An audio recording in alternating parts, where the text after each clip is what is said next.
ਸਤਿ ਸ਼੍ਰੀ ਅਕਾਲ। ਤੁਸੀਂ ਜੁੜੇ ਹੋਏ ਹੋ ਪੰਜਾਬੀ ਰੇਡੀਓ ਯੂਐਸਏ ਦੇ ਨਾਲ ਤੇ ਮੈਂ ਹਾਂ ਪ੍ਰਵੀਨ ਸ਼ਰਮਾ ਲੈ ਕੇ ਹਾਜ਼ਰ ਹਾਂ program update California. Update California program ਦੇ ਵਿੱਚ ਕੀ ਅਹਿਮ ਤੇ ਕੀ ਖਾਸ ਖਬਰਾਂ ਨੂੰ ਲੈ ਕੇ ਚਰਚਾ ਕਰਨ ਦੇ ਲਈ ਜੁੜ ਚੁੱਕੇ ਨੇ ਰਾਜਕਰਨਵੀਰ ਸਿੰਘ ਜੀ। ਰਾਜਕਰਨਵੀਰ ਸਿੰਘ ਜੀ, ਸਤਿ ਸ਼੍ਰੀ ਅਕਾਲ, ਸਵਾਗਤ ਹੈ ਜੀ। ਧੰਨਵਾਦ ਪ੍ਰਵੀਨ ਸ਼ਰਮਾ ਜੀ। ਜੀ। ਪੰਜਾਬੀ ਰੇਡੀਓ ਯੂਐਸਏ ਸੁਣ ਰਹੇ ਸਾਡੇ ਸਾਰੇ ਹੀ ਸਰੋਤਿਆਂ ਤੇ ਦਰਸ਼ਕਾਂ ਨੂੰ ਵੀ ਨਿੱਘੀ ਜੀ ਆਇਆਂ ਨੂੰ ਪਿਆਰ ਭਰੀ ਸਤਿ ਸ਼੍ਰੀ ਅਕਾਲ। ਜੀ। ਅੱਜ 25 ਫਰਵਰੀ ਦਿਨ ਹੈਗਾ ਆ ਜੀ ਬੁੱਧਵਾਰ। ਅਪਡੇਟ ਕੈਲੀਫੋਰਨੀਆ ਲੈ ਕੇ ਹਾਜ਼ਰ ਹਾਂ ਜੀ ਬਿਲਕੁਲ। ਅਪਡੇਟ ਕੈਲੀਫੋਰਨੀਆ ਪ੍ਰੋਗਰਾਮ ਨੂੰ ਸਪਾਂਸਰ ਕਰਦੇ ਨੇ ਖਾਲਸਾ ਇੰਸ਼ੋਰੈਂਸ ਏਜੰਸੀ ਵਾਲੇ, ਜਿਨ੍ਹਾਂ ਤੋਂ ਤੁਸੀਂ ਹਰ ਤਰੀਕੇ ਦੀ ਇੰਸ਼ੋਰੈਂਸ ਲੈ ਸਕਦੇ ਹੋ। ਇੰਸ਼ੋਰੈਂਸ ਬਾਰੇ ਪਤਾ ਕਰਨ ਦੇ ਲਈ ਇਹਨਾਂ ਦਾ ਨੰਬਰ ਹੈ 408 272 2500। ਇਹ 1992 ਤੋਂ ਲਗਾਤਾਰ ਇੰਸ਼ੋਰੈਂਸ ਬਿਜ਼ਨਸ ਦੇ ਵਿੱਚ ਸ਼ਾਨਦਾਰ ਸੇਵਾਵਾਂ ਦੇ ਰਹੇ ਨੇ ਤੇ ਅਮਰੀਕਾ ਭਰ ਦੇ ਵਿੱਚ ਇੰਸ਼ੋਰੈਂਸ ਕਰਦੇ ਨੇ। ਓਬਾਮਾ ਕੇਅਰ, ਮੈਡੀਕੇਅਰ ਜਾਂ ਫਿਰ ਕਵਰਡ ਕੈਲੀਫੋਰਨੀਆ ਬਾਬਤ ਪਾਲਿਸੀ ਕਰਵਾਉਣ ਦੇ ਲਈ, ਸਲਾਹ ਲੈਣ ਦੇ ਲਈ ਅੱਜ ਹੀ ਕਾਲ ਕਰੋ 408 272 2500 ਤੇ। ਟਰਕੀਅਨ ਇਮੀਗ੍ਰੇਸ਼ਨ ਲਾ ਫਰਮ ਵਾਲੇ ਜੇ ਟਰਕੀਆਣਾ ਟੋਨੀ ਟਰਕੀਆਣਾ ਦੇ ਨਾਲ ਤੁਸੀਂ ਯੂਐਸ ਇਮੀਗ੍ਰੇਸ਼ਨ ਬਾਬਤ ਕੋਈ ਵੀ ਸਲਾਹ ਕਰਨੀ ਹੈ ਤਾਂ ਇਹਨਾਂ ਦਾ ਨੰਬਰ ਹੈ 415 909 0503। Gurbachan Singh Nagra Yuba City Sacramento, ਮਾਫ ਕਰਨਾ, Kulwant Singh, Jaspal Kaur Johal, Satnam Singh Tatla Yuba City, Gurdev Singh Sohal, Baljinder Singh, Rishpal Kaur Johal Antelope, Jaswinder Singh Nagra Roseville, Avtar Singh Manzal Clovis, Joga Singh Purewal Orangevale, Sarabjit Singh Dhoot Yuba City, Gurnek Singh Bagri Fresno ਤੇ ਪਰਮਜੀਤ ਸਿੰਘ ਦਾਖਾ ਬਰਕਲੇ। ਇਹਨਾਂ ਸਾਰੇ ਹੀ ਸਪਾਂਸਰਸ ਦਾ ਬਹੁਤ ਬਹੁਤ ਧੰਨਵਾਦ। ਤੇ ਜੇਕਰ ਤੁਸੀਂ ਵੀ ਪੰਜਾਬੀ ਰੇਡੀਓ ਯੂਐਸਏ ਦੇ ਇਹਨਾਂ ਪ੍ਰੋਗਰਾਮਾਂ ਨੂੰ ਸਪਾਂਸਰ ਕਰਨਾ ਚਾਹੁੰਦੇ ਹੋ ਤਾਂ ਸਟੂਡੀਓ ਦਾ ਨੰਬਰ ਹੈ 408 272 5500 ਜੀ। ਪ੍ਰਵੀਨ ਜੀ, ਖਬਰਾਂ ਦੀ ਸ਼ੁਰੂਆਤ ਕਰਦੇ ਹਾਂ। ਕਿਊਬਾ ਦੇ ਨਾਲ ਅਚਨਚੇਤੇ ਤਣਾਅ ਜਿਹੜਾ ਉਹ ਅਮਰੀਕਾ ਦਾ ਵੱਧ ਸਕਦਾ ਹੈ। ਇੱਕ ਮਾਮਲਾ ਜਿਹਾ ਵਾਪਰਿਆ ਆ ਜੀ। ਕਿਊਬਾ ਵਾਲੇ ਦਾਅਵਾ ਕਰ ਰਹੇ ਆ, ਕਹਿੰਦੇ ਵੀ ਫਲੋਰੀਡਾ ਦੀ ਇੱਕ ਸਪੀਡ ਬੋਟ ਜੋ ਕਿ ਫਲੋਰੀਡਾ ਦੇ ਵਿੱਚ ਰਜਿਸਟਰਡ ਵੈਸਲ ਸੀ, ਉਹਨਾਂ ਨੇ ਕਿਊਬਾ ਦੇ ਬਾਰਡਰ ਏਜੰਟਸ ਦੇ ਉੱਤੇ ਗੋਲੀ ਚਲਾਈ, ਜਿਸ ਤੋਂ ਬਾਅਦ ਦੇ ਵਿੱਚ ਕਿਊਬਾ ਵਾਲੇ ਦਾਅਵਾ ਕਰ ਰਹੇ ਵੀ ਅਸੀਂ ਉਹਨਾਂ ਦੇ ਉੱਤੇ ਜਵਾਬੀ ਗੋਲੀਬਾਰੀ ਜਿਹੜੀ ਉਹ ਕਰਦੇ ਹੋਏ 4 ਜਾਣਿਆਂ ਨੂੰ ਜਿਹੜਾ ਉਹ ਮਾਰ ਦਿੱਤਾ ਹੈਗਾ ਆ। ਸੋ ਕਿਊਬਾ ਦੇ ਜਿਹੜੇ ਇੰਟੀਰੀਅਰ ਮਿਨਿਸਟਰੀ ਆ, ਉਹਨਾਂ ਨੇ ਇਹ ਜਿਹੜਾ ਬਿਆਨ ਆ ਹੁਣੇ ਰੀਸੈਂਟਲੀ ਦਿੱਤਾ। ਇਹ ਕੁਝ ਸਮਾਂ ਪਹਿਲਾਂ ਹੀ ਵਾਪਰੀ ਜਿਹੜੀ ਘਟਨਾ ਆ ਉਹ ਦੱਸੀ ਜਾ ਰਹੀ ਹੈਗੀ ਆ। ਸੋ ਲੋਕਾਂ ਨੂੰ ਫਿਕਰ ਸੀਗਾ ਪ੍ਰਵੀਨ ਜੀ ਵੀ ਕਿਤੇ ਈਰਾਨ ਦੇ ਨਾਲ ਲੜਾਈ ਨਾ ਲੱਗ ਜਾਵੇ। ਇਹ ਹੁਣ ਮਸਲਾ ਅਸਲ ਦੇ ਵਿੱਚ ਕੀ ਆ, ਅਮਰੀਕਾ ਕੀ ਆਪਣਾ ਇਸ ਦੇ ਬਾਰੇ ਦੱਸਦਾ ਹੈ ਜਾਂ ਕੀ ਅੱਗੇ ਕਾਰਵਾਈ ਹੁੰਦੀ ਆ, ਇਹ ਦੇਖਣ ਵਾਲੀ ਗੱਲ ਹੋਊਗੀ।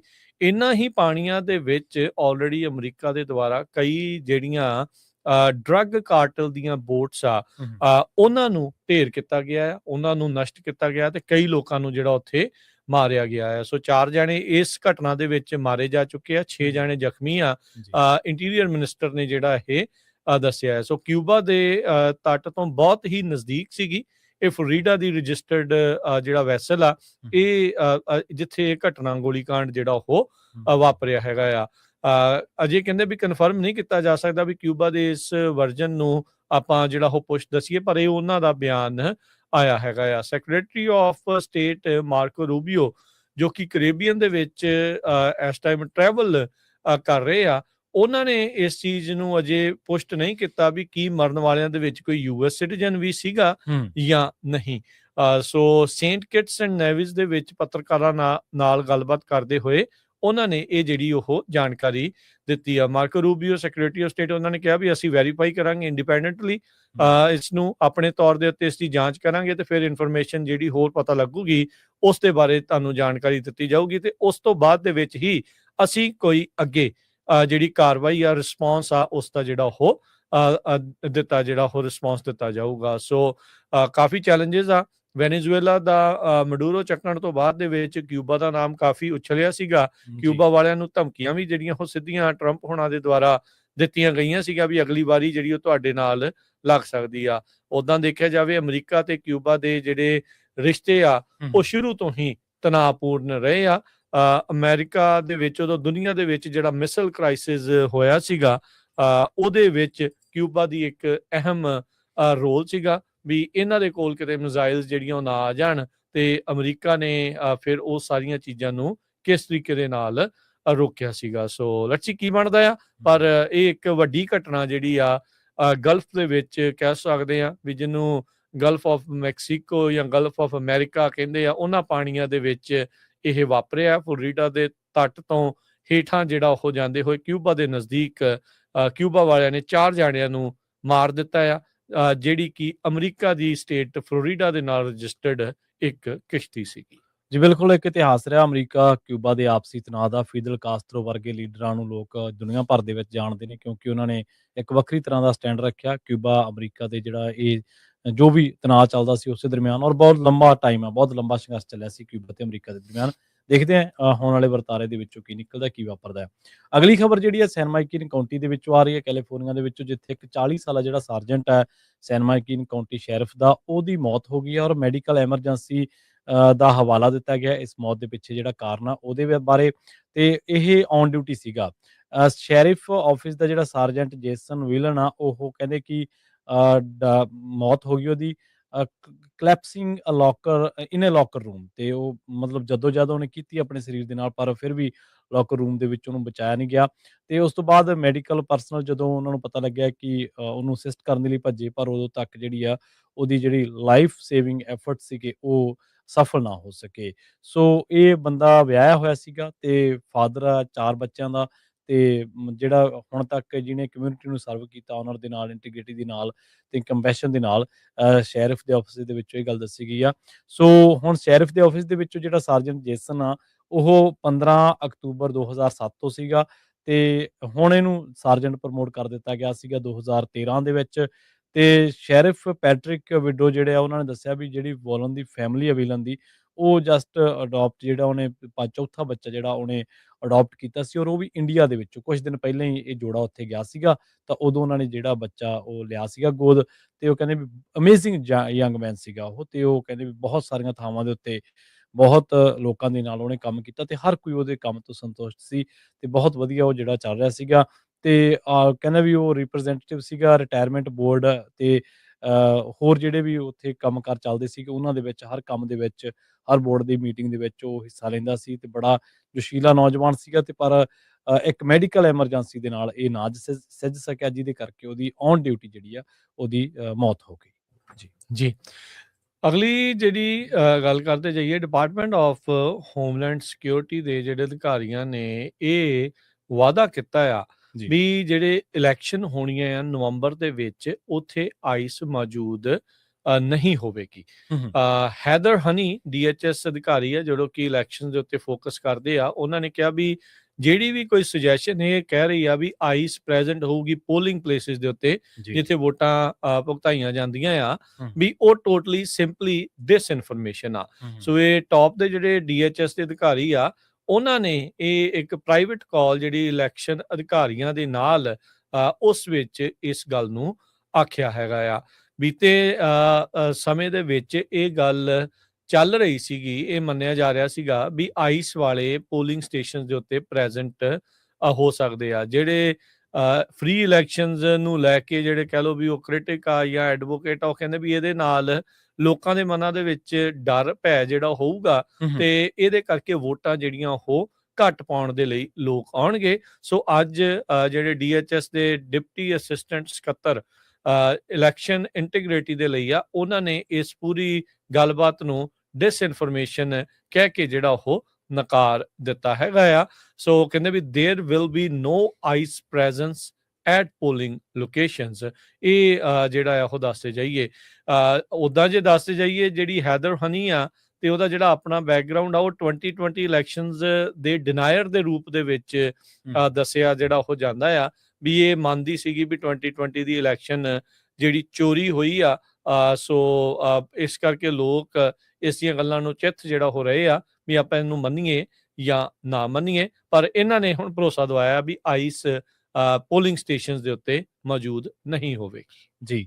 ਅਗਲੀ ਜਿਹੜੀ ਖਬਰ ਆ ਫ੍ਰੈਜ਼ਨੋ ਤੋਂ ਆ ਰਹੀ ਹੈ, ਤੇ ਜਿਹੜੀ ਲੋਕਾਂ ਦੀ ਆਰਥਿਕਤਾ ਦੇ ਨਾਲ ਜੁੜੀ ਹੋਈ ਖਬਰ ਆ। ਕਹਿੰਦੇ ਕਿ ਜਿਹੜੇ ਫ੍ਰੈਜ਼ਨੋ ਦੇ ਰੈਜ਼ੀਡੈਂਟਸ ਨੇ ਉਹ ਬਹੁਤ ਜ਼ਿਆਦਾ ਸਟਰਗਲ ਕਰ ਰਹੇ ਨੇ ਮੁਕਾਬਲਤਨ ਅਮਰੀਕਾ ਦੇ ਦੂਜੇ ਸ਼ਹਿਰਾਂ ਦੇ। ਜੇਕਰ ਦੇਖਿਆ ਜਾਵੇ ਤਾਂ ਉਹ ਕਹਿੰਦੇ ਕਿ ਇਹਨਾਂ ਨੂੰ ਜ਼ਿਆਦਾ ਜਿਹੜੀਆਂ ਫਾਈਨੈਂਸ਼ੀਅਲ ਐਮਰਜੈਂਸੀਜ਼ ਦੇ ਨਾਲ ਸਿੱਝਣਾ ਪੈ ਰਿਹਾ। ਫਾਈਨੈਂਸ਼ੀਅਲੀ ਜਿਹੜੀਆਂ ਐਮਰਜੈਂਸੀਜ਼ ਨੇ ਇਹਨਾਂ ਨੂੰ ਦੂਜੇ ਸ਼ਹਿਰਾਂ ਦੇ ਨਾਲੋਂ ਜ਼ਿਆਦਾ ਨੇ। ਇੱਕ ਸਟੱਡੀ ਆਈ ਹੈ cardrates.com ਦੀ, ਤੇ ਉਹਨੇ ਦੱਸਿਆ ਵੀ ਇਸ ਸ਼ਹਿਰ ਦੇ ਵਿੱਚ ਜਿਹੜੇ ਲੋਕ ਨੇ ਉਹਨਾਂ ਨੂੰ ਆਰਥਿਕ ਤੌਰ ਤੇ ਜੱਦੋ-ਜਹਿਦ ਦਾ ਜਿਹੜਾ ਸਾਹਮਣਾ ਕਰਨਾ ਪੈ ਰਿਹਾ। ਤੇ ਇਹ ਰਿਵਿਊ ਕੀਤਾ ਗਿਆ ਇੱਕ ਜਿਹੜੀ ਕ੍ਰੈਡਿਟ ਕਾਰਡ ਰੇਟਿੰਗ ਇੱਕ ਏਜੰਸੀ ਹੈ, ਤੇ ਨਾਲ ਹੀ ਕਹਿੰਦੇ ਕਿ ਗਾਈਡਲਾਈਨ ਜਿਹੜੀਆਂ ਲਈਆਂ ਗਈਆਂ ਨੇ ਉਹ ਵੱਖ-ਵੱਖ ਫਾਈਨੈਂਸ਼ੀਅਲੀ ਜਿਹੜੇ ਐਕਸਪਰਟਸ ਨੇ ਉਹਨਾਂ ਤੋਂ ਜਿਹੜੀ ਸੇਧ ਲੈ ਕੇ ਇਹ ਜਿਹੜੀ ਸਟੱਡੀ ਆ ਉਹ ਕਰਵਾਈ ਗਈ ਆ। ਮਿਲੀਅਨਸ ਆਫ ਅਮਰੀਕਨਸ ਕਹਿੰਦੇ ਕਿ 2026 ਦੇ ਵਿੱਚ ਐਂਟਰਿੰਗ ਹੋ ਰਹੇ ਨੇ, ਤੇ ਨਾਲ ਹੀ ਜਿਹਨੇ ਉਹਨਾਂ ਦਾ ਫਾਈਨੈਂਸ਼ੀਅਲੀ ਸਟ੍ਰੈਸ ਆ ਪਿਛਲੇ ਸਾਲ ਦਾ, ਉਹਨੂੰ ਨਾਲ ਲੈ ਕੇ। cardrates.com ਜਿਹੜੀ ਆ ਉਹਦੇ ਸਟਾਫ ਰਾਈਟਰ ਨੇ ਲਿਆਨ ਕੈਡਿਟ, ਤੇ ਉਹ ਲਿਖਦੇ ਨੇ ਕਿ ਹਾਈ ਕ੍ਰੈਡਿਟ ਕਾਰਡ ਜਿਹੜਾ ਡੈਟ ਹੈ ਉਹ ਇਨਫਲੇਸ਼ਨ ਦਾ ਪ੍ਰੈਸ਼ਰ ਤੇ ਹੋਰ ਜਿਹੜੇ ਨੇ ਉਹਦੇ ਕਰਕੇ ਜਿਹੜੇ ਲੋਕ ਨੇ ਉਹ ਇਸੇ ਸਾਲ ਦੇ ਵਿੱਚ ਵੀ ਉਸ ਤੋਂ ਕਿਤੇ ਜ਼ਿਆਦਾ ਇਕਨੋਮਿਕ ਸਟ੍ਰੈਸ ਦੇ ਵਿੱਚੋਂ ਕਾਸਟਸ ਦਾ ਫਿਕਰ ਦੇ ਨਾਲ ਇਹਦੇ ਵਿੱਚ ਐਂਟਰ ਹੋਏ ਨੇ। ਤੇ cardrates.com ਜਿਹੜੀ ਆ ਉਹਨੇ 151 ਮੈਟਰੋਪੋਲੀਟਨ ਜਿਹੜੇ ਏਰੀਆਜ਼ ਆ ਪੂਰੇ ਯੂਨਾਈਟਿਡ ਸਟੇਟਸ ਦੇ ਵਿੱਚ ਉਹਨੇ ਉੱਤੇ ਜਿਹੜੀ ਆ ਜਿਹੜਾ ਸਰਵੇ ਕੀਤਾ ਅਨਇੰਪਲੋਇਮੈਂਟ ਦੇ ਉੱਤੇ, ਹੋਮ ਵੈਲਿਊਜ਼ ਦੇ ਉੱਤੇ ਤੇ ਹੋਰ ਜਿਹੜੇ ਫੈਕਟਰ ਆ ਉਹਨਾਂ ਦੇ ਉੱਤੇ। ਤੇ ਨਾਲ ਹੀ ਉਹ ਕਹਿੰਦੇ ਕਿ ਜਿਹੜੀਆਂ ਵੱਖ-ਵੱਖ ਸ਼ਹਿਰਾਂ ਦੇ ਵਿੱਚੋਂ ਜਿਹੜਾ ਫ੍ਰੈਜ਼ਨੋ ਆ ਉਹ ਉਹਨਾਂ ਸਿਟੀਜ਼ ਦੇ ਵਿੱਚੋਂ ਆਉਂਦਾ ਜਿੱਥੇ ਇਕਨੋਮਿਕ ਪ੍ਰੈਸ਼ਰ ਜਿਹੜਾ ਲੂਮ ਆ ਉਹ ਸਭ ਤੋਂ ਜ਼ਿਆਦਾ। ਇੱਥੋਂ ਦੇ ਲੋਕ ਬਹੁਤ ਜ਼ਿਆਦਾ ਜਿਹੜਾ ਫਾਈਨੈਂਸ਼ੀਅਲੀ ਪ੍ਰੈਸ਼ਰ ਆ ਉਹਦੇ ਬੋਝ ਦੇ ਥੱਲੇ ਨੇ, ਉਹਦਾ ਸਾਹਮਣਾ ਕਰ ਰਹੇ ਨੇ। ਉਹ ਕਹਿੰਦੇ ਕਿ cardrate.com ਜਿਹੜੀ ਆ ਫਸਟ ਐਵਰ ਫਾਈਨੈਂਸ਼ੀਅਲ ਜਿਹੜਾ ਰੈਜ਼ਿਸਟੈਂਸ ਰਿਪੋਰਟ ਆ ਉਹਨਾਂ ਦੀ, ਉਹਦੇ ਵਿੱਚ ਉਹ ਇਸ ਗੱਲ ਦਾ ਦਾਅਵਾ ਕਰਦੇ। ਇਸ ਤੋਂ ਇਲਾਵਾ ਬੇਕਰਸਫੀਲਡ ਆ, ਮੈਕੈਲਨ ਆ ਟੈਕਸਸ ਦਾ, ਨਿਊ ਆਰਲੀਨਜ਼ ਆ, ਨਿਊਯਾਰਕ ਸਿਟੀ ਆ, ਇਹ 5 ਸ਼ਹਿਰ ਅਜਿਹੇ ਨੇ, 5 ਥਾਵਾਂ ਅਜਿਹੀਆਂ ਨੇ ਜਿੱਥੇ ਕਹਿੰਦੇ ਕਿ ਜਿਹੜੇ ਪਰਿਵਾਰ ਨੇ, ਫੈਮਿਲੀਜ਼ ਨੇ, ਜਾਂ ਕੋਈ ਬੰਦਾ ਜਿਹੜਾ ਇਕੱਲਾ ਕਮਾ ਰਿਹਾ, ਇਕੱਲਾ ਹੈ, ਉਹ ਇਸ ਟਾਈਮ ਸਭ ਤੋਂ ਜ਼ਿਆਦਾ ਜੇ ਉਸਨੂੰ ਕੋਈ ਝੋਰਾ ਤਾਂ ਉਹਦੀ ਫਾਈਨੈਂਸ਼ੀਅਲੀ ਸਿਚੁਏਸ਼ਨ ਨੂੰ ਲੈ ਕੇ ਆ। ਕਹਿੰਦੇ ਕਿ ਬਹੁਤ ਵੱਡੀ ਗਿਣਤੀ ਦੇ ਵਿੱਚ ਉਹ ਲੋਕ ਨੇ ਜਿਨ੍ਹਾਂ ਨੂੰ ਇਸ ਸਾਲ ਦੇ ਐਂਡ ਦਾ ਵੀ ਆਪਣਾ ਜਿਹੜਾ ਉਹ ਕੋਈ ਅੰਦਾਜ਼ਾ ਨਹੀਂ ਹੈ ਵੀ ਉਹ ਕਿ ਉਹਨਾਂ ਦੀ ਜਿਹੜੀ ਫਾਈਨੈਂਸ਼ੀਅਲੀ ਸਿਚੁਏਸ਼ਨ ਹੋਊਗੀ, ਕਿਹੋ ਜਿਹੀ ਹੋਊਗੀ। ਤੇ ਇਹਦੇ ਵਿੱਚ ਵੱਡੀ ਗਿਣਤੀ ਦੇ ਵਿੱਚ ਜਿਹੜੇ ਲੋਕ ਨੇ ਉਹ ਵਰਕਿੰਗ ਕਲਾਸ ਨੇ। ਇੱਥੋਂ ਤੱਕ ਕਿ ਲੋਕ ਕਹਿੰਦੇ ਕਿ ਅਨਐਕਸਪੈਕਟਡ ਰੈਂਟ ਤੇ ਜਿਹੜਾ ਮੈਡੀਕਲ ਬਿਲਸ ਦੇ ਵਿੱਚ ਜਿਹੜਾ ਇਨਕਰੀਜ਼ ਆ, ਉਹ ਲੋਕਾਂ ਦੇ ਲਈ ਸਭ ਤੋਂ ਵੱਡਾ ਇੱਕ ਇਕਨੋਮਿਕ ਸ਼ੌਕ ਜਿਹੜਾ ਉਹਨਾਂ ਦੇ ਵਿੱਚੋਂ ਇੱਕ ਉਹ ਕਿਹਾ ਜਾ ਸਕਦਾ। ਤੇ ਉਹ ਕਹਿੰਦੇ ਵੀ ਜਿਹੜੀਆਂ ਇਹ 5 ਏਰੀਆ ਇਹਨਾਂ ਦੇ ਵਿੱਚ ਕਾਮਨ ਚੀਜ਼ਾਂ ਕੀ ਹੈ, low affordability, high poverty and unemployment rates, little income ਜਿਹੜੀ ਆ ਉਹ, ਤੇ ਹੋਰ ਜਿਹੜੇ ਫੈਕਟਰਸ ਨੇ। ਸੋ ਇਹ ਕਾਫੀ ਵੱਡੀ ਸਟੱਡੀ ਆ, ਕਾਫੀ ਡਿਟੇਲਸ ਦੇ ਵਿੱਚ ਆ, ਆਪਾਂ ਨੂੰ ਸਾਰਿਆਂ ਨੂੰ ਜ਼ਰੂਰ ਪੜ੍ਹਨੀ ਚਾਹੀਦੀ ਆ। ਪਰ ਤੁਸੀਂ ਦੇਖੋ ਕਿ ਬੇਕਰਸਫੀਲਡ, ਮੈਕੈਲਨ, ਟੈਕਸਸ, ਨਿਊ ਆਰਲੀਨਜ਼ ਤੇ ਨਿਊਯਾਰਕ ਸਿਟੀ ਦੇ ਨਾਲ-ਨਾਲ ਫ੍ਰੈਜ਼ਨੋ ਦੇ ਵਾਸੀ ਜਿਹੜੇ ਨੇ ਇਸ ਟਾਈਮ ਆਰਥਿਕ ਤੌਰ ਤੇ ਉੱਤੇ ਸਭ ਤੋਂ ਵੱਧ ਚੁਣੌਤੀਆਂ ਦਾ ਸਾਹਮਣਾ ਕਰ ਰਹੇ ਨੇ। ਜੀ। ਅਗਲੀ ਗੱਲ ਕਰਦੇ ਜਾਈਏ, ਕੈਲੀਫੋਰਨੀਆ ਦੇ ਗਵਰਨਰ ਗੈਵਿਨ ਨਿਊਸਮ ਨੇ ਇਹ ਐਲਾਨ ਕੀਤਾ ਵੀ $35 ਮਿਲੀਅਨ ਜਿਹੜੇ ਸਟੇਟ ਦੀ ਜਿਹੜੀ ਫੰਡਿੰਗ ਆ ਹਾਂਜੀ। ਉਹ ਦਿੱਤੀ ਜਾਊਗੀ ਇਲੀਗਲ ਇਮੀਗ੍ਰੈਂਟਸ ਜਿਨ੍ਹਾਂ ਨੂੰ ਇਹ ਕਹਿੰਦੇ ਨੇ ਵੀ ਉਹਨਾਂ ਦੇ ਮਦਦ ਦੇ ਲਈ ਉਹਨਾਂ ਨੂੰ ਫੰਡਿੰਗ ਜਿਹੜੀ ਦਿੱਤੀ ਜਾਊਗੀ ਸਪੋਰਟ ਕਰਨ ਦੇ ਲਈ। ਨਿਊਸਮ ਆਫਿਸ ਨੇ ਇਹ ਕਿਤੇ ਵੀ ਮਨੀ ਜਿਹੜੀ ਉਹ ਰਿਲੀਜ਼ ਕੀਤੀ ਜਾਵੇਗੀ ਫਿਲੈਂਥਰੋਪਿਕ ਪਾਰਟਨਰਸ ਸਪੋਰਟ ਦੇ ਲਈ, ਜਿਹੜੀ ਕਿ ਇਮੀਗ੍ਰੈਂਟ ਪਰਿਵਾਰਾਂ ਦੇ ਲਈ ਮਦਦ ਹੋਊਗੀ, ਜਿਸ ਦੇ ਵਿੱਚ ਕਹਿੰਦੇ ਵੀ ਫੂਡ ਅਸਿਸਟੈਂਸ ਤੇ ਹੋਰ ਕਈ ਜਿਹੜੇ ਰਿਸੋਰਸਿਸ ਆ ਉਹਨਾਂ ਦੇ ਜ਼ਰੀਏ ਉਹਨਾਂ ਨੂੰ ਮਦਦ ਦਿੱਤੀ ਜਿਹੜੀ ਉਹ ਜਾਵੇਗੀ। ਉਹਨਾਂ ਨੇ ਕਿਹਾ ਵੀ ਜਦ ਫੈਡਰਲ ਸਰਕਾਰ ਇਸ ਟਾਈਮ ਹਾਰਡ ਵਰਕਿੰਗ ਫੈਮਿਲੀਜ਼ ਨੂੰ ਟਾਰਗੇਟ ਕਰ ਰਹੀ ਆ, ਕੈਲੀਫੋਰਨੀਆ ਉਹਨਾਂ ਦੇ ਨਾਲ ਖੜਾ ਆ। ਕਹਿੰਦੇ ਵੀ ਜਿਹੜੇ ਪਾਰਟਨਰਸ ਤੇ ਫੰਡਿੰਗ ਲੋਕਲ ਕਮਿਊਨਿਟੀਜ਼ ਹੈਗੀਆਂ ਆ ਵੀ ਉਹਨਾਂ ਨੂੰ ਉਹ ਸਪੋਰਟ ਜਿਹੜੀ ਉਹ ਕਰਨਗੇ। ਇਹਨਾਂ ਨੇ ਪ੍ਰੈਸ ਰਿਲੀਜ਼ ਦੇ ਵਿੱਚ ਕਿਹਾ, ਕਹਿੰਦੇ ਵੀ ਇਸ ਟਾਈਮ ਬਹੁਤ ਜ਼ਿਆਦਾ ਜਿਹੜੀ ਇਸ ਦੇ ਵਿੱਚ ਜ਼ਰੂਰਤ ਆ ਜਦ ਇਹ ਮਾਸ ਡਿਟੈਂਸ਼ਨ ਤੇ ਸਾਰਾ ਕੁਝ ਚੱਲ ਰਿਹਾ ਆ, ਡਿਊ ਪ੍ਰੋਸੈਸ ਨੂੰ ਉਹ ਕਹਿੰਦੇ ਵੀ ਛਿੱਕੇ ਟੰਗ ਰਹੇ ਆ ਤੇ ਅਥਾਰਟੀਰੀਅਨ ਐਨਫੋਰਸਮੈਂਟ $170 ਬਿਲੀਅਨ ਦੇ ਨਾਲ ਫੈਡਰਲ ਸਰਕਾਰ ਕਹਿੰਦੇ ਕਰ ਰਹੀ ਆ ਤੇ ਅਸੀਂ ਜਿਹੜੀ ਆ ਕੈਲੀਫੋਰਨੀਆ ਦੇ ਇਹਨਾਂ ਲੋਕਾਂ ਦੀ ਮਦਦ ਜਿਹੜੀ ਉਹ ਕਰਾਂਗੇ। ਉਹਨਾਂ ਦੇ ਸਪੋਕਸਪਰਸਨ ਨੇ ਕੈਲ ਮੈਟਰਸ ਨਾਲ ਗੱਲ ਕਰਦੇ ਹੋਏ ਕਿਹਾ ਵੀ ਲੋਕ ਘਰਾਂ ਨੂੰ ਛੱਡ ਕੇ ਜਿਹੜਾ ਉਹ ਨਹੀਂ ਜਾ ਰਹੇ, ਸਕੂਲ ਤੇ ਜਾਣ ਲਈ, ਕੰਮ ਤੇ ਜਾਣ ਲਈ ਵੀ ਉਹ ਡਰੇ ਹੋਏ ਨੇ ਤੇ ਕਹਿੰਦੇ ਵੀ ਕਈਆਂ ਦੇ ਲਈ ਤਾਂ ਗਰੋਸਰੀਜ਼ ਨੂੰ ਅਫੋਰਡ ਕਰਨਾ ਵੀ ਔਖਾ ਜਿਹੜਾ ਉਹ ਹੋਇਆ ਆ। ਸੋ ਕੈਲੀਫੋਰਨੀਆ ਨੇ ਇਸ ਟਾਈਮ ਮਨੀ ਉਦੋਂ ਐਲੋਕੇਟ ਕੀਤੀ ਆ ਜਦ ਕੈਲੀਫੋਰਨੀਆ ਦਾ ਬਜਟ $2.3 ਬਿਲੀਅਨ ਦੇ ਘਾਟੇ ਵਾਲਾ ਹੋਊਗਾ, ਪਰ ਜਿੰਨੀ ਰਾਸ਼ੀ ਹੈਗੀ ਆ ਉਹਦੇ ਵਿੱਚੋਂ $35 ਮਿਲੀਅਨ ਕਹਿੰਦੇ ਵੀ ਜਿਹੜੇ ਇਮੀਗ੍ਰੈਂਟਸ ਆ ਉਹਨਾਂ ਨੂੰ ਵੱਖ-ਵੱਖ ਤਰੀਕੇ ਦੀ ਮਦਦ ਫਿਲੈਂਥਰੋਪਿਕ ਜਿਹੜੀਆਂ ਕੁਝ NGOs ਕਹਿ ਲਓ ਵੀ ਉਹਨਾਂ ਦੇ ਜ਼ਰੀਏ ਇਹਨਾਂ ਨੂੰ ਮਦਦ ਪਹੁੰਚਾਈ ਜਾਊਗੀ, ਜਿਨ੍ਹਾਂ ਵਿੱਚ ਫੂਡ ਅਸਿਸਟੈਂਸ ਤੇ ਲੀਗਲ ਨੀਡਸ ਜਿਹੜੀਆਂ ਉਹ ਮਦਦ ਸ਼ਾਮਲ ਹੋਵੇਗੀ। ਜੀ। ਅਗਲੀ ਖਬਰ ਵੀ ਜਿਹੜੀ ਫ੍ਰੈਜ਼ਨੋ ਦੀ ਹੈ ਤੇ ਖਬਰ ਗੌਰ ਦੇ ਨਾਲ ਸੁਣਨ ਵਾਲੀ ਹੈ ਵੀ ਲੋਕ ਜਿਹੜੀ ਆਪਣੀ ਗੱਲ ਕਿਵੇਂ ਰੱਖਦੇ ਨੇ, ਉਹਨਾਂ ਦਾ ਗੱਲ ਰੱਖਣ ਦਾ ਤਰੀਕਾ ਕੀ ਹੈ। ਕਹਿੰਦੇ ਕਿ ਆਈਸ ਜਿਹੜੇ ਆਪਰੇਸ਼ਨਸ ਨੇ ਫ੍ਰੈਜ਼ਨੋ ਦੇ ਵਿੱਚ ਉਹ ਇਸ ਟਾਈਮ ਨਹੀਂ ਚੱਲ ਰਹੇ, ਪਰ ਬਾਵਜੂਦ ਇਸ ਦੇ ਡਰ, ਫੀਅਰ, ਮਿਸ ਇਨਫੋਰਮੇਸ਼ਨ ਜਿਹੜੀ ਆ ਉਹ ਇਸ ਟਾਈਮ ਬਹੁਤ ਜ਼ਿਆਦਾ ਚੱਲ ਰਹੀ ਹੈ। ਅਸਲ ਦੇ ਵਿੱਚ ਹੋਇਆ ਕੀ ਹੈ ਕਿ ਫ੍ਰੈਜ਼ਨੋ ਦੇ ਵਿੱਚ ਲੰਘੇ ਦਿਨੀ ਇੱਕ ਸ਼ੁੱਕਰਵਾਰ ਦੀ ਰਾਤ ਨੂੰ 100 ਤੋਂ ਵੱਧ ਜਿਹੜੇ ਲੋਕ ਨੇ ਮੈਂਬਰ ਇਕੱਠੇ ਹੋਏ, ਸਾਊਥ ਈਸਟ ਏਸ਼ੀਅਨ ਕਮਿਊਨਿਟੀ ਦੇ ਲੋਕ ਸੀਗੇ ਜਿਹੜੇ ਬੈਂਕਟ ਹਾਲ ਦੇ ਵਿੱਚ, ਤੇ ਉਹਨਾਂ ਨੇ ਡਿਸਕਸ ਕੀਤਾ ਉੱਥੇ ਜਿਹੜੇ ਇਮੀਗ੍ਰੇਸ਼ਨ ਦੇ ਕੰਸਰਨ ਨੇ ਵੀ ਕਿਵੇਂ ਜਿਹੜੀ ਅਗਰੈਸਿਵ ਆ ਜਾਂ ਟਾਈਮ ਵਾਇਲੈਂਟ ਇਮੀਗ੍ਰੇਸ਼ਨ ਐਨਫੋਰਸਮੈਂਟ ਆ ਉਹਦੇ ਨਾਲ ਆਪਾਂ ਕਿਵੇਂ ਦੇਖੀਏ, ਖਾਸ ਕਰਕੇ ਜਿਹੜੇ ਮਿਨੀਐਪੋਲਿਸ ਦੇ ਵਿੱਚ ਜਿਹੜੀਆਂ ਆਪਾਂ ਨੂੰ ਘਟਨਾਵਾਂ ਸਾਹਮਣੇ ਆਈਆਂ ਸੀ, ਉਸ ਤੋਂ ਬਾਅਦ ਇਕੱਠੇ ਹੋਏ ਸੀਗੇ। ਤੇ ਇਹਨਾਂ ਦੇ ਵਿੱਚ ਖਮੇਰ ਕਮਿਊਨਿਟੀ ਸੀਗੀ, ਲਾਓ ਕਮਿਊਨਿਟੀ ਸੀਗੀ ਤੇ ਮੀਅਨ ਕਮਿਊਨਿਟੀ ਸੀਗੀ ਤੇ ਹਮਾਂਗ ਕਮਿਊਨਿਟੀ ਦੇ ਲੋਕ ਸੀਗੇ। ਜਿਨ੍ਹਾਂ ਦੇ ਵਿੱਚੋਂ ਇੱਕ ਜੈਨੀਆ ਹੈ, ਮੇ ਜੈਨੀਆ, ਜਿਹੜੇ ਕਿ ਇਹਨਾਂ ਦੇ ਵਿੱਚੋਂ ਆਪਾਂ ਰਿਪ੍ਰੈਜ਼ੈਂਟੇਟਿਵ ਕਹਿ ਸਕਦੇ ਹਾਂ। ਉਹਨਾਂ ਨੇ ਜਦੋਂ ਗੱਲ ਰੱਖੀ ਮੀਡੀਆ ਦੇ ਸਾਹਮਣੇ, ਤਾਂ ਉਹ ਕਹਿੰਦੇ ਕਿ ਅਸੀਂ ਜਿਹੜੇ ਲੋਕ ਆ, ਅਸੀਂ 1970 ਦੇ ਵਿੱਚ ਜਿਹੜੇ ਹਮੰਗ ਲੋਕ ਆ, ਉਹ ਇੱਥੇ ਭੱਜ ਕੇ ਆਏ ਸੀਗੇ ਜਦੋਂ ਵੀਅਤਨਾਮ ਵਾਰ ਚੱਲ ਰਹੀ ਸੀਗੀ, ਤੇ ਉਹ ਕਹਿੰਦੇ ਵੀ ਆਪਣੀਆਂ ਜ਼ਿੰਦਗੀਆਂ ਨੂੰ ਖਤਰੇ ਦੇ ਵਿੱਚ ਪਾ ਕੇ ਤੇ ਉੱਥੋਂ ਦੇ ਹੋਰ ਬਹੁਤ ਸਾਰੀਆਂ ਚੀਜ਼ਾਂ ਨੂੰ ਜਿਹੜਾ ਉਹ ਚੁਣੌਤੀਆਂ ਦੇ ਨਾਲ ਸਿੱਝ ਕੇ ਉਸ ਤੋਂ ਬਾਅਦ ਕਹਿੰਦੇ ਵੀ ਅਸੀਂ ਜਿਹੜਾ ਆਏ ਸੀਗੇ। ਇਹਨਾਂ ਦੇ ਵਿੱਚੋਂ ਜ਼ਿਆਦਾਤਰ ਲੋਕ ਉਹ ਨੇ ਜਿਹੜੇ ਸਾਊਥ ਈਸਟ ਏਸ਼ੀਆ ਜਾਂ ਚਾਈਨਾ ਦੇ ਵਿੱਚੋਂ ਆਏ ਨੇ। ਉਹਦੇ ਕਹਿਣ ਦੇ ਮੁਤਾਬਕ ਉਹ ਕਹਿੰਦੇ ਕਿ ਸੀਕ੍ਰੇਟ ਵਾਰ ਇੱਕ ਚੱਲ ਰਹੀ ਸੀ, ਜਿਹਦੇ ਕਰਕੇ ਉੱਥੋਂ ਦੇ ਲੋਕਾਂ ਦੀ ਜ਼ਿੰਦਗੀ ਜਿਹੜੀ ਆ ਤਬਾਹ ਹੋ ਗਈ ਸੀਗੀ। ਥਾਊਜ਼ੈਂਡਸ ਆਫ ਹਮੰਗ ਜਿਹੜੇ ਲੋਕ ਆ, ਉਹ ਉਦੋਂ ਮਾਰੇ ਗਏ ਸੀਗੇ। ਵੀ ਵਰ ਲੈਫਟ ਵਿਦ ਨੋ ਹੋਮਲੈਂਡ। ਉਹਨੇ ਆਪਣਾ ਜਿਹੜਾ ਡਾਇਲੋਗ ਵਰਤਿਆ ਵੀ ਸਾਨੂੰ ਜਿਹੜਾ ਕੋਈ ਸਾਡੀ ਧਰਤੀ ਨਹੀਂ, ਕੁਛ ਨਹੀਂ, ਸਾਡਾ ਕੋਈ ਉੱਥੇ ਪਿੰਡ ਨਹੀਂ ਬਚਿਆ, ਕੋਈ ਟਿਕਾਣਾ ਜਿਹੜੀ ਨਹੀਂ ਕੋਈ। ਹਾਂ, ਕੋਈ ਟਿਕਾਣਾ ਨੀਗਾ। ਤੇ ਇਹ ਕਹਿੰਦੇ ਵੀ ਅੱਜ ਜੇ ਸਾਡੇ 2 ਦਹਾਕਿਆਂ 3 ਦਹਾਕਿਆਂ ਬਾਅਦ ਜੇ ਅਸੀਂ ਯੂਐਸ ਸਿਟੀਜ਼ਨ ਆ ਜਾਂ ਅਸੀਂ ਐਜ਼ ਅ ਰਿਫਿਊਜੀ ਇੱਥੇ ਰਹਿ ਰਹੇ ਹਾਂ, ਤਾਂ ਅਸੀਂ ਨੈਚੁਰਲਾਈਜ਼ਡ ਹੋ ਚੁੱਕੇ ਹਾਂ, ਕਿ ਨੈਚੁਰਲਾਈਜ਼ਡ ਜਿਹੜੇ ਯੂਐਸ ਸਿਟੀਜ਼ਨਸ ਹੋ ਚੁੱਕੇ ਨੇ, ਉਹਨਾਂ ਦੇ ਵਿੱਚ ਵੀ ਡਰ ਆ ਵੀ ਉਹਨਾਂ ਨੂੰ ਕਿਤੇ ਵਾਪਸ ਨਾ ਭੇਜ ਦਿੱਤਾ ਜਾਵੇ। ਪਰ ਕਹਿੰਦੇ ਕਿ ਕਿੱਥੇ ਭੇਜਣਗੇ ਸਾਨੂੰ? ਸਾਡਾ ਕੋਈ ਟਿਕਾਣਾ ਹੀ ਹੈ ਨੀਗਾ, ਸਾਡੀ ਕੋਈ ਧਰਤੀ ਹੈ ਨਹੀਂ, ਤੇ ਸਾਡਾ ਕੋਈ ਦਾਅਵਾ ਹੀ ਹੈ ਨੀਗਾ, ਤੇ ਅਸੀਂ ਕਿੱਥੇ ਜਾਵਾਂਗੇ? ਡੈਮੋਕ੍ਰੈਟਿਕ ਜਿਹੜੇ ਕਾਂਗਰਸਮੈਨ ਨੇ, ਜਿਮ ਕੋਸਟਾ, ਉਹਨਾਂ ਨੇ ਵੀ ਉਹਨਾਂ ਦੀ ਜਿਹੜੀ ਜਨਵਰੀ ਮਹੀਨੇ ਦੇ ਵਿੱਚ ਇੱਕ ਮੀਟਿੰਗ ਹੋਈ ਸੀਗੀ, ਉਹਨੂੰ ਅਟੈਂਡ ਕੀਤਾ ਸੀਗਾ। ਸੋ ਰਾਜਕਰਮਵੀਰ ਸਿੰਘ ਜੀ, ਇੱਥੋਂ ਤੁਸੀਂ ਅੰਦਾਜ਼ਾ ਲਾਓ ਵੀ ਜਿਹੜੀਆਂ ਵੱਖ-ਵੱਖ ਕਮਿਊਨਿਟੀਜ਼ ਦੇ ਲੋਕ ਰਹਿੰਦੇ ਨੇ, ਪਰ ਆਪਣੀ ਗੱਲ ਰੱਖਣ ਦਾ, ਆਪਣੀ ਧਰਤੀ ਦੇ ਉੱਤੇ ਹੋ ਰਹੇ ਜ਼ੁਲਮ ਦੀ ਗੱਲ ਕਰਨ ਦਾ, ਇੱਥੋਂ ਦੇ ਰਿਪ੍ਰੈਜ਼ੈਂਟੇਟਿਵ ਨੂੰ 100 ਕੁ ਬੰਦਾ ਸੀਗਾ ਉਹਨਾਂ ਦਾ, ਜਿਨ੍ਹਾਂ ਦੇ ਵਿੱਚ ਜਿਮ ਕੋਸਟਾ ਤੱਕ ਨੂੰ ਜਾਣਾ ਪਿਆ। ਕਾਂਗਰਸਮੈਨ ਜਿਹੜੇ। ਹਾਂ, ਕਾਂਗਰਸਮੈਨ ਆ। ਸੋ ਹੂੰ। ਇਹ ਤਰੀਕਾਕਾਰ ਹੁੰਦਾ ਜਦੋਂ ਤੁਸੀਂ ਇਹੋ ਜਿਹੇ ਸੰਕਟ ਦੇ ਸਮੇਂ ਦੇ ਵਿੱਚ ਆਪਣੀ ਗੱਲ ਰੱਖਦੇ ਹੋ। ਜੀ, ਇਮੀਗ੍ਰੇਸ਼ਨ ਐਨਫੋਰਸਮੈਂਟ ਨੂੰ ਲੈ ਕੇ ਇਹਨਾਂ ਨੇ ਹਾਂ, ਵਿਸ਼ੇਸ਼ ਤੌਰ ਦੇ ਉੱਤੇ ਮੀਟਿੰਗ ਜਿਹੜੀ ਕਿ ਜਿਹੜੀ ਉਹ ਕੀਤੀ ਸੀਗੀ। ਜੀ, ਸੋ ਜਨਵਰੀ ਦੀ ਇਹ ਗੱਲ ਆ। ਤੇ ਸੋ ਆਈਸ ਦੇ ਆਪਰੇਸ਼ਨ ਫ੍ਰੈਜ਼ਨੋ 'ਚ ਹੋ ਰਹੇ ਆ, ਨਹੀਂ ਹੋ ਰਹੇ, ਉਸ ਨੂੰ ਲੈ ਕੇ ਕਾਫੀ ਜ਼ਿਆਦਾ ਡਰ ਤੇ ਮਿਸ ਇਨਫੋਰਮੇਸ਼ਨ ਕਹਿੰਦੇ ਵੀ ਉਹਦੀ ਥਾਂ ਦੇ ਉੱਤੇ ਫੈਲੀ ਪਈ ਹੈਗੀ ਆ। ਬਿਲਕੁਲ। ਉਹ ਵੀ ਇੱਕ ਐਂਗਲ ਜਿਹੜਾ ਇਸ ਦਾ ਸਾਹਮਣੇ ਜਿਹੜਾ ਉਹ ਆ ਰਿਹਾ ਹੈਗਾ ਜੀ, ਆ। ਜੀ।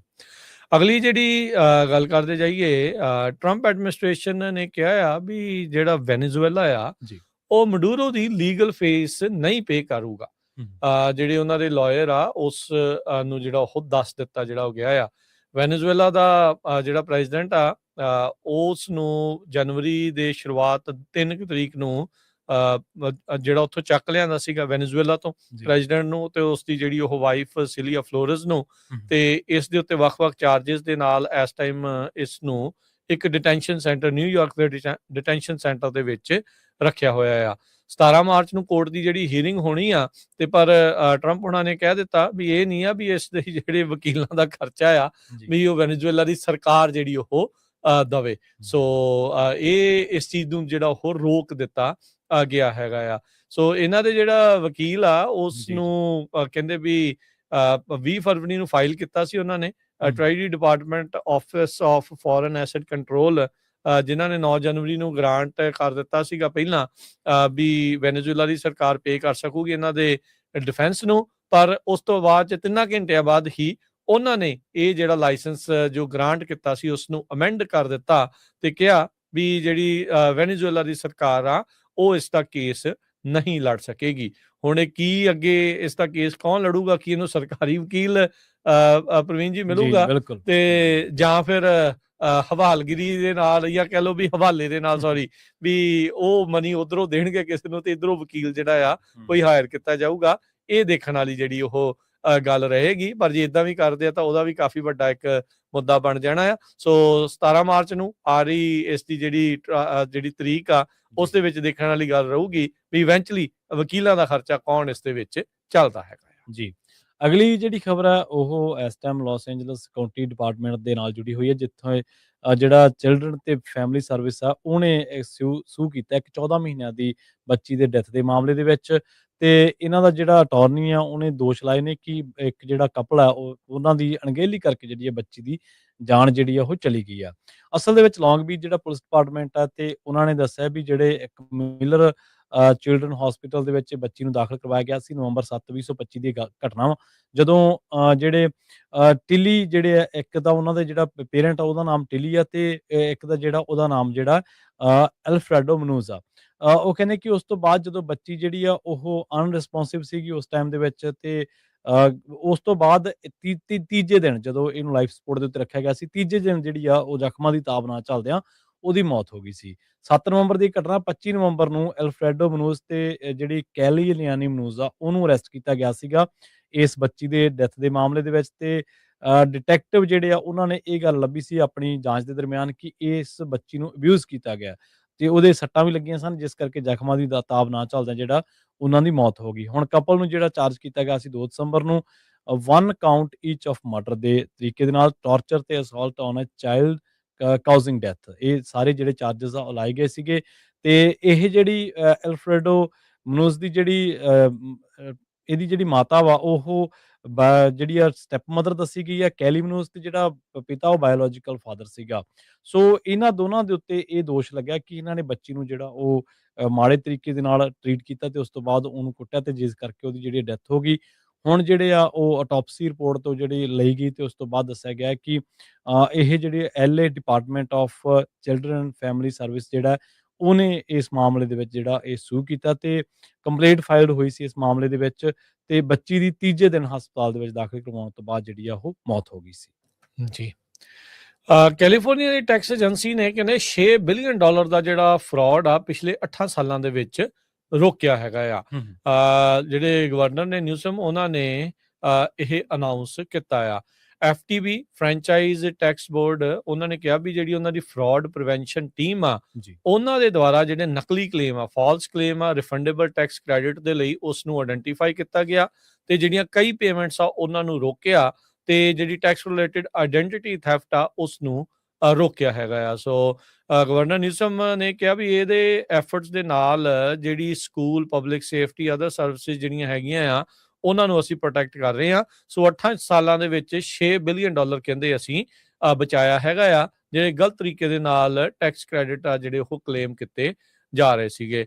ਪਰ ਨਾਲ ਦੇ ਨਾਲ ਗਵਰਨਰ ਸਾਹਿਬ ਇਹ ਵੀ ਦੱਸੋ ਵੀ $20-25 ਬਿਲੀਅਨ ਜਿਹੜਾ ਹੋਮਲੈਸਨੈਸ ਦੇ ਲਈ ਪਤਾ ਨਹੀਂ ਕਿਹੜੇ ਖੂਹ ਖਾਤੇ ਪੈ ਗਿਆ, ਉਹਦਾ ਕੀ ਬਣ ਰਿਹਾ ਆ, ਇਹ ਵੀ ਮਾੜਾ ਜਿਹਾ ਸਾਨੂੰ ਦੱਸੋ ਵੀ ਜਿਹੜੀ ਰੇਲ ਗੱਡੀ ਤੇਜ਼ ਵਾਲੀ ਚਲਾਉਣੀ ਆ ਉਹਦੇ ਲਈ ਜਿਹੜੇ ਬਿਲੀਅਨਸ ਆਫ ਡਾਲਰ ਗਏ ਆ ਉਹ ਜਿਹੜੇ ਉਹ ਕਿੱਧਰ ਆ। ਇਸ ਦੇ ਲਈ ਅਸੀਂ ਤਾਂ ਚਲੋ ਤੁਹਾਨੂੰ ਧੰਨਵਾਦ ਕਰਦੇ ਹਾਂ ਵੀ ਤੁਸੀਂ ਪੈਸੇ ਜਿਹੜੇ ਉਹ ਬਚਾਏ ਆ, ਤੇ ਜਿਹੜੇ ਉਦਾਂ ਹੀ ਜਿਹੜੇ ਇਸ ਤੋਂ ਵੀ ਵੱਧ ਤੇ ਕਈ ਗੁਣਾ ਜਿਹੜੇ ਉਹ ਨਕਲੀ ਜਿਹੜੇ ਫਰਾਡ ਦੇ ਵਿੱਚ EDD UI ਦੀਆਂ ਸਕੀਮਾਂ 'ਚ ਉੱਡ ਗਏ ਆ, ਉਹਨਾਂ ਦੀ ਭਰਪਾਈ ਜਿਹੜੀ ਉਹ ਇਵੈਂਚੁਅਲੀ ਕਿੱਦਾਂ ਜਿਹੜੀ ਉਹ ਕੀਤੀ ਜਾਊਗੀ। ਸੋ ਉਹਦੇ ਤੇ ਵੀ ਜਿਹੜੀ ਮਾੜੀ ਜੀ ਨਜ਼ਰ ਰੱਖੋ, ਇਹ ਕੰਮ ਕਰਕੇ ਆਪਣੇ ਮੋਢੇ ਨੂੰ ਆਪ ਹੀ ਜਿਹੜਾ ਉਹ ਥਾਪਣ ਵਾਲਾ ਕੰਮ ਜਿਹੜਾ ਉਹ ਨਾ ਕਰੋ। ਤੇ ਸਮਾਂ ਵੀ ਪ੍ਰਵੀਨ ਜੀ ਸਮਾਪਤ ਹੈ, ਤੇ ਆਪਾਂ ਜਾਂਦੇ ਜਾਂਦੇ ਜੇ ਮਾਰਕੀਟਸ ਦਾ ਤੇ ਹੋਰ ਬਾਕੀ ਚੀਜ਼ਾਂ ਦਾ ਵੀ ਦੱਸਦੇ ਜਾਈਏ ਤਾਂ ਅੱਜ ਡਾਊ ਜੋਨ ਦੇ ਵਿੱਚ 308 ਪੁਆਇੰਟਾਂ ਦਾ ਇਜ਼ਾਫਾ ਹੋਇਆ, 49,482 ਤੇ ਬੰਦ ਹੋਇਆ। ਡਾਊ ਜੋਨ S&P 56 ਪੁਆਇੰਟ ਵੱਧ ਕੇ 6946, ਨੈਸਡੈਕ 288 ਪੁਆਇੰਟ ਵੱਧ ਕੇ 23,152 ਦੇ ਉੱਤੇ। ਸੋਨੇ ਦਾ ਭਾਅ 5200 ਤੇ $2 ਪ੍ਰਤੀ ਟਰਾਈ ਆਉਂਸ। ਕੱਚੇ ਤੇਲ ਦੀ ਕੀਮਤ $66 ਪ੍ਰਤੀ barrel. 10 year yield 4.05%। Crypto currency ਦੇ ਵਿੱਚ ਬਿਟਕੋਇਨ 68,356 ਤੇ ਇਥੀਰੀਅਮ $2063 ਦੇ ਬਰਾਬਰ ਚੱਲ ਰਿਹਾ ਹੈ। ਜੀ ਇਸੇ ਤਰ੍ਹਾਂ ਜੇਕਰ ਕਰੰਸੀ ਦੀ ਗੱਲ ਕਰੀਏ ਤਾਂ ਅੱਜ US ਡਾਲਰ ਦੀ ਕੀਮਤ ਕੈਨੇਡਾ ਦੇ $1 ਤੇ 37 ਸੈਂਟ ਦੇ ਬਰਾਬਰ, ਇੰਡੀਆ ਦੇ $90 ਤੇ 87 ਪੈਸੇ ਦੇ ਬਰਾਬਰ, ਤੇ ਪਾਕਿਸਤਾਨ ਦੇ $278 ਤੇ 72 ਪੈਸੇ ਦੇ ਬਰਾਬਰ ਰਹੀ ਹੈ ਜੀ। ਇੱਥੇ ਪ੍ਰੋਗਰਾਮ ਦੀ ਸਮਾਪਤੀ ਮੇਰੇ ਰਾਜਕਨਵੀਰ ਸਿੰਘ ਤੇ ਪ੍ਰਵੀਨ ਸ਼ਰਮਾ ਵੱਲੋਂ ਆਪ ਸਭ ਨੂੰ ਪਿਆਰ ਸਤਿਕਾਰ ਸੈਨਿਕ ਕੀ ਜਹੀ ਸਤਿ ਸ੍ਰੀ ਅਕਾਲ। ਜਿਉਂਦੇ ਵਾਸਤੇ ਰਹੋ, ਹੱਸਦੇ ਖੇਡਦੇ ਰਹੋ, ਸੁਣਦੇ ਰਹੋ, ਦੇਖਦੇ ਰਹੋ ਪੰਜਾਬੀ ਰੇਡੀਓ USA।